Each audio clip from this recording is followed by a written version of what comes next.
Esse comportamento é incentivado e exposto. Camila. Ei! Tá abrindo os braços pra...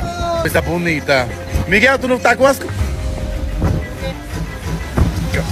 16 anos também. Um ambiente cheio de álcool, Camilinha rebolando no colo de outro menor de idade, adultos olhando isso e dando risada, falando com o moleque que não pode olhar enquanto grava e expõe pra milhões de pessoas. Tudo isso na brincadeira. Se quando a menina se esfrega no colo do adolescente, ela é aplaudida, vira atração, com direito a ângulos especiais, por que ela pararia? O comportamento é estimulado. Vocês têm que entender que a Camilinha praticamente desenvolveu toda a sua pré-adolescência e adolescência nesse ambiente. Ela entrou pra rede do Ítalo com 12 anos. Grande parte da forma que ela age é por condicionamento.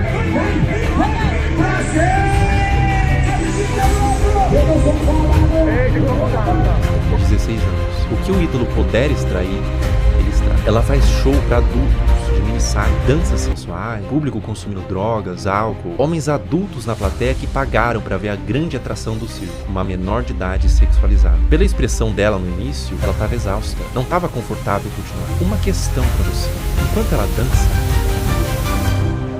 pra onde vocês acham que esses homens estavam olhando? A Camilinha cresceu sendo ensinada isso, ser um produto para um público.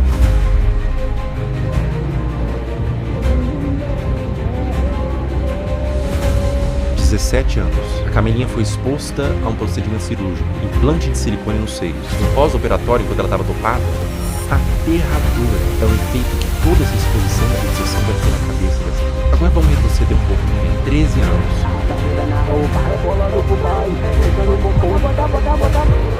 Meu Deus. Mais ou menos nessa faixa de idade ela começou a postar conteúdos desse teor. O que você estava fazendo com 13 anos? Eu passava o dia todo comendo bolacha e assistindo um cartoon. Pra cabeça dessa criança, o que ela tá fazendo é só um passinho. Pra cabeça do homem adulto que tá consumindo esse material, ela tá se expondo como mulher. É por isso que existem os responsáveis da criança, adultos que sabem como adultos pensam, para limitar o quanto a criança se expõe na internet. Mas o que acontece quando não tem nenhum adulto responsável por trás? Quer dizer, tem muito adulto, mas nenhum responsável. E a vida da Camilinha continua, sem nenhum tipo de punição pelas partes responsáveis. Mais festa com ela se sexualizando, mais vídeos escancarando a privacidade da menor, mais conteúdo mostrando a polpa dos glúteos e exibindo o resultado do silicone, mais ambientes adultos com álcool, droga, tudo pela visualização, tudo pelo número. Enquanto tem número, tem show. Enquanto tem show, tá tudo bem. Mais público de homens pedófilos, sendo atraídos por todo esse material quase pornográfico, tudo pelo número.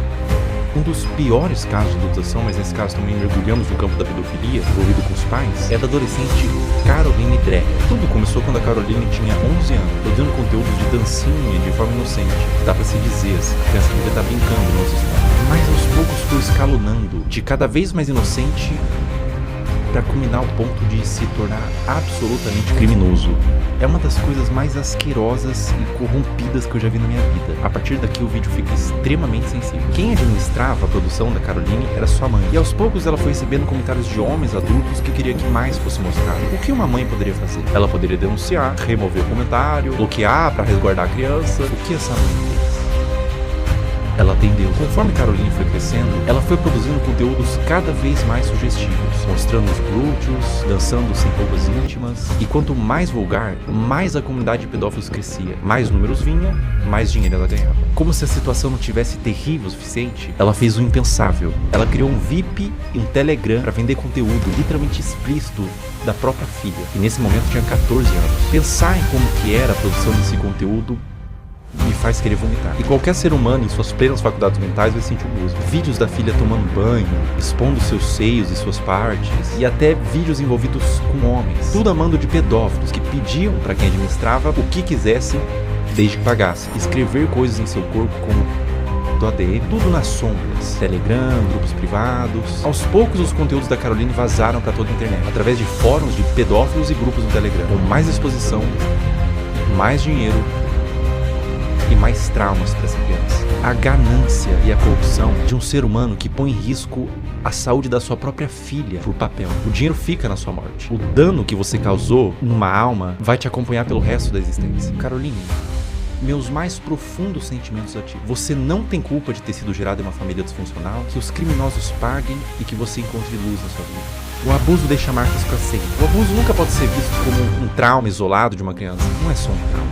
é algo que vai criar um adulto muitas vezes disfuncional, que vai reviver os episódios do abuso para sempre. Isso vai moldar o seu senso de identidade de como aquele futuro adulto se enxerga na sociedade. Vai deixar marcas intrínsecas à sua personalidade até a morte daquele indivíduo. Mesmo com muita terapia, os efeitos do abuso vão ser sentidos até o fim de seus dias. Não é só trauma para uma criança, é condenar um adulto a uma vida destemperada, que pode levar muitos casos ao suicídio, comportamentos impulsivos, uso de substância e formação de transtornos mentais, como transtorno de estresse pós-traumático, transtorno de ansiedade e depressivo, transtorno de personalidade borderline, dissociativo até alimentar, dificuldade de estabelecer vínculos afetivos saudáveis, baixa autoestima e depreciação, como o sentimento de sentir-se surdo, quebrado e muitas vezes culpado. Eis a importância de falar sobre isso. Como diz Judith Herman, não é só o que acontece com a criança, é o que ela teve que fazer sozinha.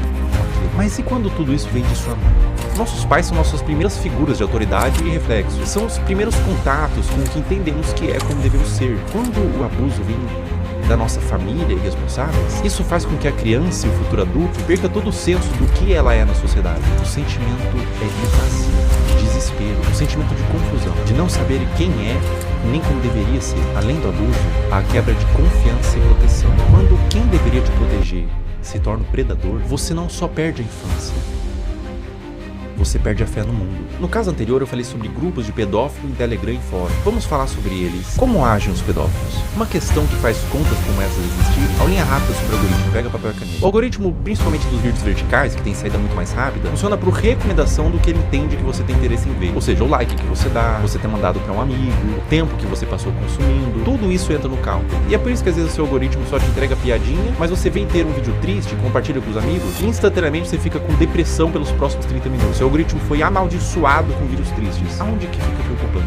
As regras de todas as redes sociais são bem veementes quanto o mínimo de idade que você pode ter para criar uma conta e postar conteúdo. O algoritmo ser assim é normal, tudo certo. É simplesmente uma forma de recomendar vídeos que são do seu interesse e de prender na plataforma. Mas o problema é quando ele entende que vídeos de crianças expostas dessa forma são considerados um dos tópicos de interesse, sem avaliar a ética e moral. Um conteúdo neutro, como, sei lá, moda, futebol, crianças em poses sugestivas.